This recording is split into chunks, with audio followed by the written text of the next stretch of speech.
ஊதிய உயர்வு தர வேண்டும் என்பன உள்ளிட்ட பல்வேறு கோரிக்கைகளை வலியுறுத்தி 1800 தொழிலாளர்கள், சாம்சங் தொழிலாளர்கள் தொடர் போராட்டங்களில் ஈடுபட்டு வருகிறார்கள். அவர்களுக்கு சங்கம் அமைத்தும் கூட அரசின் சார்பில் அது பதிவு செய்யப்படவில்லை. நீண்ட நாட்களாக நிலுவையில் இருந்த சூழ்நிலையில் தற்போது சங்கம் பதிவு செய்யப்பட்டிருக்கிறது. என்ன நடக்கிறது, போராட்டத்தினுடைய அடுத்த கட்டம் என்ன என்பது குறித்து பேசுவதற்காக நம்மோடு இணைந்திருக்கிறார் சாம்சங் தொழிலாளர்கள் சங்கத்தினுடைய சிஐடியு மாநில தலைவர் திரு முத்துக்குமார் அவர்கள். வணக்கம் சார். சங்கம் இப்போ பதிவு செய்யப்பட்டிருக்கு, என்ன சொல்லியிருக்காங்க? சாம்சங் தொழிற்சாலையில் அந்த நிறுவனத்தின் ஒரே பதிவு பெற்ற சங்கமாக சாம்சங் இந்தியா தொழிலாளர் சங்கம் சிஐடி இப்போது உருவெடுத்திருக்கிறது. சங்கம் ஜூன் மாதம் 16ஆம் தேதி அமைக்கப்பட்டது. அடுத்த 26ஆம் தேதியே நாங்கள் சங்கத்துக்கு பதிவு செய்வதற்காக ஆன்லைன் மூலமாக பதிவு செய்தோம். ஆனால் தமிழக அரசும் தொழிலாளர் துறையும் பதிவு செய்ய மறுத்துவிட்டது என்பதை பதிவு செய்ய முடியாது என்று அமைதியாகவே அதை தெரிவித்துக் கொண்டிருந்தார்கள். வேறு வழி இல்லாமல் உயர்நீதிமன்றத்தை நாடினோம். உயர்நீதிமன்றத்திலே நாடிய பிறகு 212 நாட்களுக்கு பிறகு இப்பொழுது ஏன் பதிவு செய்யவில்லை என்கிற முறையில் உயர்நீதிமன்றம் எழுப்பிய கேள்விக்கு அரசிடம் பதில் இல்லை.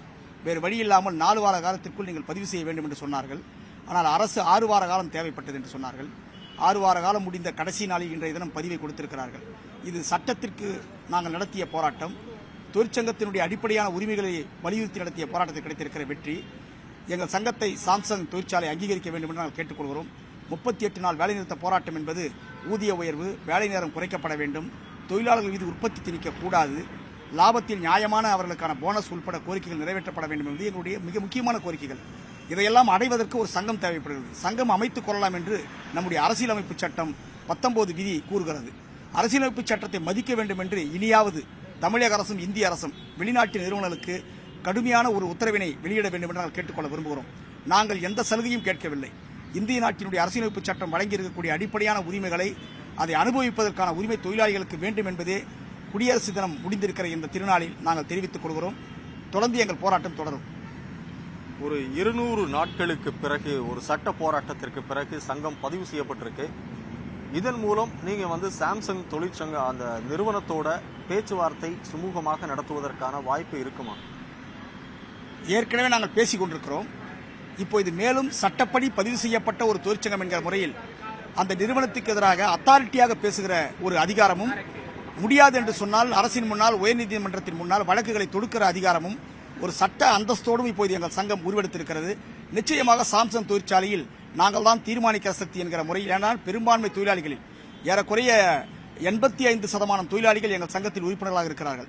எனவே அவர்களோடு நிச்சயமான ஒரு உடன்பாட்டை ஏற்படுத்துவோம். தொழில் அமைதியும் பாதுகாப்போம், தொழில் நல்லுறவையும் பாதுகாப்போம், தொழிலாளருடைய உரிமைகளையும் பாதுகாப்போம். இது களப்போராட்டம், சட்ட போராட்டம் சேர்ந்தே நடத்துவோம். நாங்கள் ஒரு 38 நாட்கள் நடைபெற்ற போராட்டத்திற்கு பிறகாவது சாம்சங் நிறுவனத்தினுடைய போக்குகளில் ஏதாவது மாற்றம் வந்திருக்கா? இல்ல ஊதிய உயர்வு குறித்து பரிசீலிப்பதா சொல்லியிருக்காங்களா? வேலை நேரம் குறைக்கப்பட்டிருக்கிறதா? வேலை நேரம் குறைக்கப்படவில்லை. போராட்டத்திற்கு பிறகு அவர்கள் தொழிலாளிகளை பழிவாங்கும் நோக்கத்தோடு ஒரு போட்டிய அமைப்புகளை உருவாக்குகிறார்கள். தொழிற்சாலைக்குள் ஒரு அமைதியற்ற வன்முறை ஏற்படுத்த மீண்டும் முயற்சிக்கிறார்கள். தொழிலாளிகளை இந்த சங்கத்திலிருந்து வெளியேறுமாறு தினம் பயிற்சி என்கிற முறையில் நிறுவனத்தினுடைய மேலதிகாரிகள் உட்பட கட்டாயப்படுத்துகிறார்கள். இவை முழுவதுமே அந்த பகுதியில் தொழில் அமைதி ஏற்படுத்த உதவாது. நாங்கள் மிகுந்த பொறுமையோடு தான் இந்த பிரச்சனையை கையாண்டு கொண்டிருக்கிறோம். எனவே சாம்சங் நிர்வாகம் தன் நிலையை மாற்றிக்கொள்ள வேண்டும். தொழிலாளருடைய ஒத்துழைப்பு இல்லாமல் எந்த உற்பத்தியும் அடைய முடியாது. அரசும் இதில் சாம்சங் பக்கம் நிற்பதுதான் மிகுந்த வேதனைக்குரிய ஒன்றாக இருக்கிறது. எனவே நாங்கள் தமிழக அரசிடம் கேட்டுக்கொள்வதெல்லாம் மகளிர் கொள்கை, இதே போன்று ஏராளமான கொள்கைகளை தமிழக அரசு அறிவித்திருக்கிறது. ஆனால் தொழிலாளர்களுக்கு என்ன கொள்கை? தொழில் கொள்கை இருக்கிறது. தமிழக அரசின் தொழிலாளர் கொள்கை என்ன? திமுக அரசாங்கம் திட்டவட்டமாக இதை அறிவிக்க வேண்டும். தொழிலாளர் போராட்டங்களை போலீஸ் தலையிடக்கூடாது. அதேபோல் தொழிற்சங்க உரிமைகளை மறுத்தால் அதற்கு எதிராக அரசு சட்டப்படி நடந்து கொள்ள வேண்டும். தொழிற்சங்க சட்டத்தின் உரிமைகளை அமல்படுத்துவதற்கு தொழிலாளர் துறை செயல்பட வேண்டும். இப்போது தொழிலாளர் துறை நிறுவனத்துக்கு ஆதரவாக செயல்பட்டுக் கொண்டிருக்கிறது எல்லா வழக்குகளிலுமே. எனவே அரசினுடைய தொழிலாளர் கொள்கை பகிரங்கமாக அறிவிக்க வேண்டும் என்று நாங்கள் கேட்டுக்கொள்கிறோம். அதாவது ஒரு வெளிநாட்டு நிறுவனம் தமிழ்நாட்டிற்குள் ஒரு தொழிற்சாலையை தொடங்கி தொழிலாளர்களுக்கு விரோதமான போக்கில் தொடர்ந்து இது மாதிரியான செயல்படுவதற்கான காரணம் என்ன? அவர்களுடைய நாட்டில் வேலை நேரம் மொத்தமே 6 மணி நேரம் 7 மணி நேரம் தான். குறிப்பாக சவுத் கொரியாவில் 7 மணி நேரம். வாரத்தில் அவங்களுடைய வேலை நாள் 5 நாளாக இருக்குது. அங்கே 4 லட்சம் ரூபாய் அவர்களுக்கு சம்பளம் தருகிறார்கள். அதே பொருளை உற்பத்தி செய்வதற்கு இங்கே தரக்கூடிய சம்பளம் வெறும் 30,000 ரூபாய் அல்லது 20,000 ரூபாய் அல்லது 40,000 ரூபாய் அதிகபட்சம். நாங்கள் என்ன கேட்குறோன்னா, இந்த 40,000 ரூபாய் சம்பளம் கொடுத்து வாங்குற அந்த பொருளும் உற்பத்தியாகிற ஏசியோ வாஷிங் மிஷினோ சவுத் கொரியாவில் 4 லட்சம் ரூபாய் லேபர் கொடுத்து உற்பத்தி செய்கிற பொருளும் உலக சந்தையில் ஒரே விலையில் விற்கப்படுகின்றன.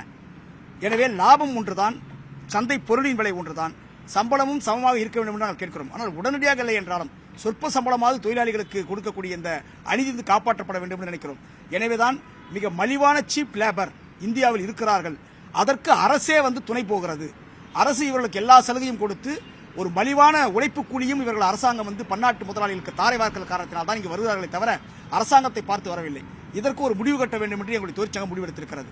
ஒப்பந்த முறை, நீம், அதே மாதிரி நீங்க அப்ரண்டிஸினுடைய அநீதிக்கு எதிரான அணுகுமுறைகள், இவை எல்லாமே நீங்க சிஸ்டர் எம்ப்ளாய்மெண்ட் சொல்லக்கூடிய குறிப்பிட்ட காலத்தில் மட்டும் வேலை வாங்குவது, ஒப்பந்த முறை, இது எல்லாமே ஒரு சுரண்டல் முறை தான்.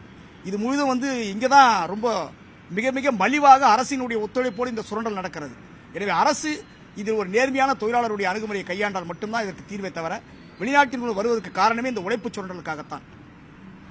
மீண்டும் பேச்சுவார்த்தை நடத்துவதற்கான வாய்ப்பு இருக்குமா, அல்லது வேலை நிறுத்த போராட்டம் ஏதாவது திட்டம் வச்சிருக்கீங்களா? வருகிற 30ஆம் தேதி அன்று தொழிலாளர் துறையினுடைய கூடுதல் ஆணையர் முன்பு இங்கு பேச்சுவார்த்தை இருக்கிறது, நிர்வாகத்திற்கும் எங்களுக்கும். அந்த பேச்சுவார்த்தையில் நிச்சயமாக எங்களுடைய கோரிக்கை மீது ஒரு வலுவான எங்களுடைய எதிர்வினை நாங்கள் ஆற்றுவோம். சாம்சங் நிர்வாகம் எங்கள் கோரிக்கை மீது சுமூக தீர்வு காண வந்தால் அனைவருக்கும் நல்லது. எங்களுக்கு எதிரான நிலையை தொடர்ந்தவர்கள் இருப்பார்களேயானால் நாங்கள் 2வது வேலைநிறுத்த போராட்டத்தை நோக்கி செல்ல வேண்டி இருக்கும் என்று நாங்கள் எச்சரிக்கை தெரிவித்துக் கொள்கிறோம்.